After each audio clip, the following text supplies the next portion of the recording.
And for now, a 7-day forecast. Tuesday, we're looking at partly cloudy skies, a high of 48, low of 30. Wednesday, there's a 40% chance of thunderstorms, high of 40, low of 23. Thursday, it's mostly sunny skies, high of 39, low 23. Friday, we've got mostly sunny skies, high of 49, low 32. Saturday, cloudy skies, high 45, low 34. Sunday, mostly cloudy, 20% chance of rain, high 44, low 30. Monday, another cloudy day, high of 42. Can Geico really save you 15% or more on your car insurance? Does an ex-drill sergeant make a terrible therapist? And that's why yellow makes me sad, I think. You know what makes me sad? You do! Maybe we can chug over to Mammy Pammy and maybe find you some self-confidence, you jackwagon! Tissue? Cry, baby. Why did the school and police force decide to do the lockdown drill? The school and police department have been working together for several years concerning school security. This drill simulated an angry person entering the high school with a weapon. We don't believe there is any immediate threat to the Sigourney High School, but it is important to be prepared should something happen, as we have seen at various schools around the nation. The drill at the Sigourney High School helped the police and school practice a lockdown drill and student and staff evacuation. Hopefully going through this drill helps students and staff think about how they might react in a real event. The police officers were told there was a threat in a room in the school. They didn't know where the threat was until they entered the school. The police officers had to isolate the threat and evacuate the students and staff away from the threat. How do you feel the drill went? I think the drill went very well. There were 5 agencies practicing together. We identified a few problems, but we were able to work around these problems. We knew there would be some problems, and it's important to see if we can work them out during the drill. The students and teachers did an excellent job. Was there anything you felt needed to be changed? The drill is a very basic design. Future drill would be more elaborate. We had some communication problems and at the start of the drill, but we were able to identify the problem and correct it. We found some errors in the building floor plans we were using, but we were able to work around the problem. The school will fix those errors. What do you think would happen in a real lockdown? I think most of the students would remain calm and do what they were told, but there would probably be a few students and staff that would panic. Panic doesn't help anyone. Hopefully this drill would help reduce some panic should there ever be an event in the future. Do you think the school is adequately prepared for a lockdown and any other possible threats? I think the school is currently prepared to lock down from a threat that hasn't entered the building. Our school is way ahead of most schools in preparing to deal with the threat that has entered the building. This show is brought to you by the General Store. We here at the General Store care about other people. That's why when you buy a shovel or a cake tin, we donate $1 to a homeless person. $1 may not seem like a lot to you, but to a homeless person, it can go a long way. I want apple. Thanks, General Store! I want a puppy. Thanks, General Store! Give a man a fish, it'll feed him for a day.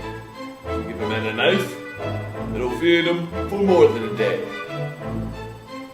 What do you? I have a family! Ah!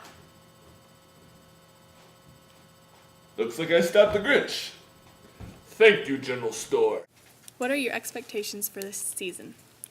My expectations every year, in every game, every practice, are to have fun, play hard, and love each other. What do you think your biggest competition will be this year?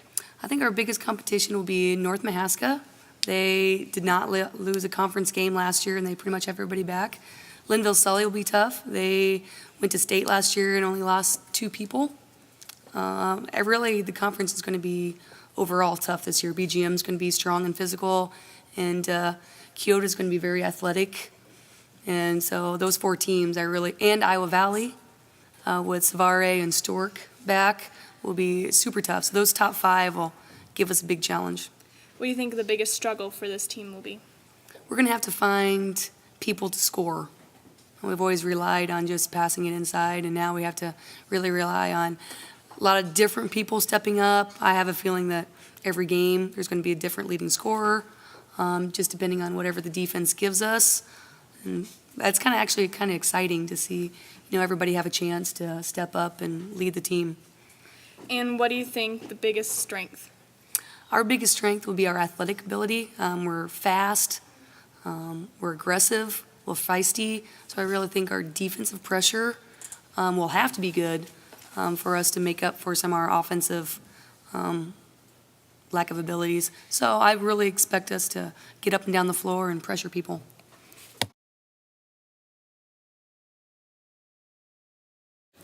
Aaron's mom, Krista, and I found out about horse therapy, Caitlin, through her case manager.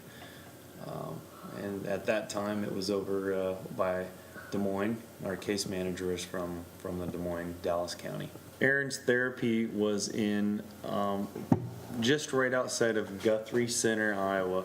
And Guthrie Center was west of Des Moines, about an hour, maybe an hour and a half. So we had lived in Perry at the time and would drive Aaron over to a horse stable and therapy place right outside of Guthrie Center, Iowa. I thought it was a great opportunity for Aaron. When Aaron got on the horse, there was a person leading the horse and two people, one on each side of her, holding her up there because she was a little nervous.